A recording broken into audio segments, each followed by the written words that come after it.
Oi, eu sou a Doca e hoje eu vou contar pra vocês tudo que eu li em maio. Como foi o mês de maio para vocês? Para mim foi um mês bem intenso. Eu acho que em quantidade de volumes eu li não muita coisa, mas eu li mais páginas do que, por exemplo, o mês anterior. Então eu vou colocar aí na telinha todos os meus dados, quantidade de volumes, quantidade de páginas e tudo mais. E caso você esteja se perguntando onde está a Fifi, né, minha dona, eu tentei trazer ela lá para baixo para a gente gravar no sofá, como eu já gravei os vídeos anteriores, só que está um friozinho aqui em São Paulo, né? E a Fifi, já sendo uma senhorinha, uma cachorrinha idosa, se recusou a sair da cama. E aí eu não posso descer sozinha, né? Porque ela tem que ficar 100% de tempo de olho em mim. Então eu estou gravando na frente da cama para que ela possa cuidar de mim enquanto eu faço o vídeo, para ela ter certeza de que eu estou fazendo o vídeo corretamente conforme ela mandou. Então, sem mais delongas, vamos começar com as minhas leituras de maio. Eu estou aqui com o meu caderninho do Babadork, onde eu coloco todas as minhas leituras. E a minha primeira leitura se iniciou, na verdade, no dia 4 de maio e foi até dia 6 de maio. E foi Enroscados, da Micaele Amorim, que é um Monster Romance nacional e faz parte do meu desafio de 12 Monster Romances no ano, que é um desafio que eu estou 100% arrependida e que eu estou a mas uma leitura de abandonar esse desafio. E a história, o livro tem 230 páginas, li a versão digital do Kindle Unlimited, e a história é sobre uma escritora que ela é o melhor amigo dela é dono de um restaurante de frutos do mar. E aí um dia ela vai visitar ele e ele tá lá os pais dele, né? E aí ela meio que coloca uma história assim, que eles estão no fake dating, os pais dele acreditam que ele na verdade tá noivo dela, e isso porque ele tá tentando fugir de um casamento arranjado.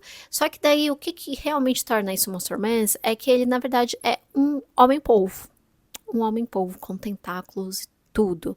E aí basicamente a protagonista e o cara vão pra Atlântida, onde eles vão fingir ser noivos, e é essa a história. E eu não gostei do livro, tá? Queria muito ter gostado. Obviamente que livros assim, eu nunca vi um Monster Romance que tivesse uma abordagem mais séria, mas eu não conheço tanto o subgênero assim. Então pode ser que existam, eu só não conheça tanto subgênero assim, né? Claro, fugindo assim do mais comum, de vampiros, de lobisomens, que eu acho que pode sim ter histórias mais densas. Mas nesse caso, a história é muito, muito, muito bobinha e, nossa, não conseguiu me prender de jeito nenhum. Não conseguiu, eu terminei bem rápido, 3 dias, né? 3 dias, mas mesmo assim foi uma leitura que eu tava o tempo todo falando assim, meu Deus do céu, por que eu me enfiei em desafio destes? Eu não queria estar aqui. E também foi por isso que eu decidi que agora no mês de junho o meu Monster Romance desafio vai ser um quadrinho. E se eu não gostar dele, eu vou dropar esse desafio, porque sinceramente eu tenho tanta coisa pra ler que não faz sentido eu me manter um desafio de algo que não me interesse. E aí, minhas próximas 2 leituras do mês de maio foi uma dobradinha. Foi Carmila, a Vampira de Karnstein, o livro. Eu li a versão digital da Novo Século, disponível também no Kindle Unlimited. E logo em seguida eu li Carmila, a história em quadrinhos, da editora Pandorga, que li tudo num dia. Então, a versão da Novo Século tem 143 páginas. Carmila não é um romance, né? É uma novela. Então, é bem mais curto, né? Algumas pessoas falam até que é um conto estendido, né? Mas eu acho que entra mais na questão de novela. Eu li entre o dia 7 de maio e 10 de maio. E foi uma experiência bem interessante. Carmila, se você não conhece, é a primeira vampira, não é a primeira história de vampiro que existe, mas é a primeira vampira. E ela veio, inclusive, antes do Drácula. Bram Stoker, supostamente, usou Carmila como uma das suas fontes de inspiração. Então, é uma história já muito antiga e ela tem uma pegada assim meio queer, meio sáfica até mesmo, entre a Carmila e a Laura, que é a protagonista da história. Muito interessante, gostei, achei. Não é nada assim, Nossa, uau, muito diferente. mas é muito difícil a gente julgar livros tão antigos pela nossa ótica dos dias de hoje, até porque a gente já. O que Carmila foi inovador quando foi publicado já foi reutilizado em várias outras obras que eu tenho conhecimento. Então, para mim, obviamente, não foi inovador. Mas muito interessante. Eu gosto muito dessa abordagem do vampiro sensual, que a gente encontra também nos livros da Anne Rice, né? É realmente muito interessante. E eu dei uma nota 3 estrelas, 3 de 5, acho que é uma nota 6,5, 7. É um livro interessante, mas como eu disse, obviamente o meu julgamento ele vai sobre a ótica e o meu repertório atual. Então, é difícil, né? Já a HQ, ela é de 2024, ela tem 127 páginas e eu li tudo no mesmo dia, li no dia 10. Então eu terminei o livro no dia 10 e eu já engatei a HQ no mesmo dia, li também no dia 10. E ela é uma versão bonita, mas mais reduzida, mais resumida da história. A trama, que eu nem falei a respeito, né? É sobre uma garota, uma jovem chamada Laura, que ela vive num castelo com o seu pai. E por acaso um dia aparece uma mulher com uma menina e ela sofre um acidente na frente do castelo. E a mulher pede assim: ai, cuidem da minha filha porque eu preciso sair correndo, eu não posso esperar mais um segundo. E essa menina fica no castelo com ela. Ela tem uma idade similar à Laura, ela pelos seus 18, 19 anos. E aí elas viram amigas. Mas tem coisas esquisitas que acontecem. A Laura tem alguns sonhos, a Carmila se expressa o quanto ela é apaixonada pela Laura. Enfim, então é basicamente essa trama. Interessante, né? O HQ é uma versão um pouco mais resumida dessa história. Existem trechos diretos do livro, que literalmente pegou, pá, colou na HQ. Mas justamente por ser uma versão mais resumida, mesmo que utilizando o suporte visual da imagem, acaba perdendo um pouquinho da profundidade da obra, que eu acredito que está no texto. Então eu considerei umas 2 estrelas, eu acho que é tipo uma nota 5 de 10. Minha próxima leitura foi dia 11 de maio até dia 18 de maio, que foi Menok the Devil, da Anne Rice. Eu li a versão digital em inglês do livro, porque caso você não saiba, eu fiz um vlog meu lendo Menok. O livro, a Roku não tem a versão e-book desse livro. Não sei porquê, muito provavelmente deve ser um problema com os direitos autorais, mas não sabemos, né? As Crônicas Vampirescas da Anne Rice, Menok é o livro 5 das Crônicas Vampirescas, elas estão passando por umas mudanças aqui no Brasil. Então, já saiu do volume 1 ao 4 em capa dura, então Entrevista com o Vampiro, Vampiro Lestat, Rainha dos Condenados e a História do Ladrão de Corpos já tem capa dura pela Roku. Aí, do volume 5 em diante, não tem. E pior, essas versões mais antigas, né? Porque, se eu não me engano, nos últimos 2 livros você ainda encontra, porque eles são mais recentes, mas todos os outros, eles não estão sendo mais reimprimidos. Não estão sendo mais reimprimidos. Você encontra eles para venda, usados e tudo mais, mas é realmente uma pena. Mas tem a versão digital, tem o e-book, só que não tem o de Menok. E a história de Menok é também bem bacana. Ele tá como meu segundo livro favorito de todos os livros que eu li até então. É sobre o Lestat, novamente, nosso protagonista. Loiro, de olhos azuis, 1,80. E o Lestat, ele sente que está sendo perseguido pelo demônio, pelo diabo.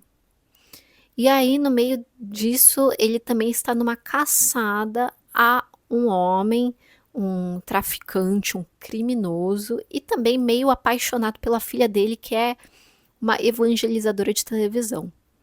E é um surto, esse livro é um surto, mas é um surto muito, muito bom, tá? Recomendadíssimo. E aí, a gente chega no dia 19 de maio até 29 de maio, em que eu li Palavras de Radiância, que é o livro número 2 da série Os Relatos da Guerra das Tempestades. Tem um vlog literário também sobre palavras de radiância aqui no canal. E do Brandon Sanderson. Então, se você não sabe, eu li O Caminho dos Reis pela primeira vez faz uns 2 meses.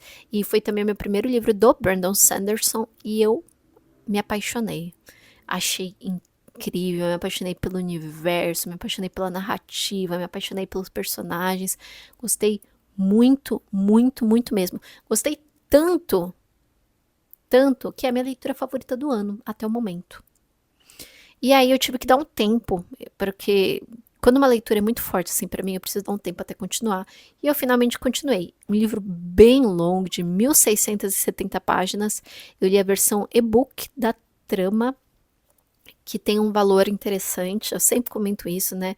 Porque toda vez que eu vejo um e-book por uns valores mais altos, eu falo, Nossa, que valor interessante. e a história, ela segue logo quando a gente termina o primeiro livro. Então, a gente continua com a ideia de diversas narrativas. A gente tem a Shallan junto com a Jasna, indo em direção às planícies quebradas, depois elas descobrirem que elas são manipuladoras de fluxos. A gente tem o Kaladin assumindo o papel de capitão dele, da guarda do Dalinar. A gente tem o Dalinar ainda tendo alguns sonhos premonitórios e, pior, tendo a ideia de que algo irá acontecer em um certo número de dias. Aí a gente tem os outros personagens, o Amaran, o Sades, o Adolin que me conquistou nesse livro. Ah, ele é incrível. E é realmente, assim, uma leitura incrível. Eu achei que ele é um pouquinho inferior a Caminho dos Reis. Então, pra mim ele foi tipo um 4,75 de 5, mas ainda assim uma leitura muito boa. Foi ótimo, foi ótimo. Eu acho que meu maior problema com Palavras de Radiância é o ritmo dele, né? Que ele tem um ritmo um pouco diferente do que a gente encontra em outros livros. Então, a maior parte dos livros de fantasia, eu acho que eles começam meio mornos e depois aquecem e terminam muito bons. Eu acho que Palavras de Radiância tem mais um formato de onda. Então, começa morno, fica muito bom, aí esfria, aí faz, sabe? Faz nesse movimento de fica muito bom, fica morno de novo, fica muito bom, fica morno de novo. Principalmente por causa que é da divisão em partes. Então, por causa disso, acaba tendo isso. E aí, no dia 30, no dia 30 de maio, eu comecei a primeira temporada de The Broken Ring, This Marriage Will Fail Anyway, que é a leitura do Clube das Senhoras de Junho. A gente vai se reunir semana que vem. E aí nós vamos falar sobre The Broken Ring. E The Broken Ring é um webtoon de romantasia, histórico, com drama. Ele segue aqueles clichês de volta no tempo. Então a gente tem a Inês, que é uma mulher de uma família incrivelmente nobre, que ela se casa com um príncipe herdeiro, só que ela tem uma vida horrorosa, o príncipe herdeiro trai ela, e por causa disso ele contrai doenças venéreas e passa para ela, isso faz com que ela tenha várias perdas de bebês, e aí, por causa disso, ela acaba se auto-eliminando, e aí ela renasce quando ela tem acho que 16 anos, na segunda vida dela, ela foge, e ela tem um caso com um pobretão, um caso não, né, ela se casa com esse pobretão, ela é feliz com esse pobretão, só que mais uma vez ela é localizada, aí ela é trazida de volta, mais uma vez infeliz, se auto-elimina de novo, e aí a gente chega na terceira vida, que é onde a gente tá acompanhando a história, onde ela renasce com 6 anos de idade e ela decide se casar com Carcel Escalante, que é um cara lindíssimo, maravilhoso, só que ele é um mulherengo. E a ideia dela é justamente se casar com ele para depois conseguir um divórcio. Então ela escolhe se casar com um cara mulherengo porque daí ela consegue o divórcio, coisa que ela não conseguiria, por exemplo, com o príncipe herdeiro, que ela teria que aceitar. Mas o Escalante está abaixo da família dela, então ela pode ter essa oportunidade. E aí se desenvolve o relacionamento dos dois, e eu já terminei a primeira temporada, mas eu terminei em junho, né? Eu comecei dia 30 de maio, tem 46 capítulos, e eu terminei dia 3 de junho. Então só fui terminar no mês seguinte. E agora eu já tô na segunda temporada. Eu devo terminar a segunda temporada hoje ou amanhã. E aí eu vou parar por enquanto, porque The Broken Ring ainda está sendo lançado. Atualmente está na terceira temporada, mas ela tá em hiato. É uma história bem longa. Eu fui ver quantos capítulos tem a novel e ela tem 400 capítulos, que é coisa pra caramba. Pra você ter uma ideia do que é 400 capítulos em volumes de livro, mais ou menos, eu tô comparando aqui mais ou menos com O Único Destino dos Vilões é a Morte, que a história tem cerca de... tem 5 volumes, a história do O Único Destino dos Vilões é a Morte, e tem metade disso. Então, The Broken Ring deve ter, sem brincadeira, pelo menos seria assim, uns 8, 9 volumes de história. E a terceira temporada tá mais ou menos pela metade, que eu imagino, porque a primeira tem 46 episódios, a segunda tem 49, e da terceira só saíram, acho que 31, alguma coisa assim. Então a gente tá um pouquinho além do que seria o usual. Mas assim, eu estabeleci uma regra pra mim em 2026 que eu só leria webtoons que estivessem finalizados ou ler temporadas fechadas. Isso também para mangá ou finalizado ou volume fechado. Não quero ler pela metade. Então, eu provavelmente vou parar ali com a Season 2 e aí a gente vai ter um encontro. E com isso, finalizamos as leituras de maio. Agora, quais são meus planos para junho? Já é junho, tá? Hoje é dia 5 de junho, então já começamos o mês. Atualmente eu estou lendo a segunda temporada de The Broken Ring, que eu devo terminar hoje ou amanhã. Eu tirei essa primeira semana do mês para ler esse webtoon, porque eu tô tão enlouquecida com o trabalho.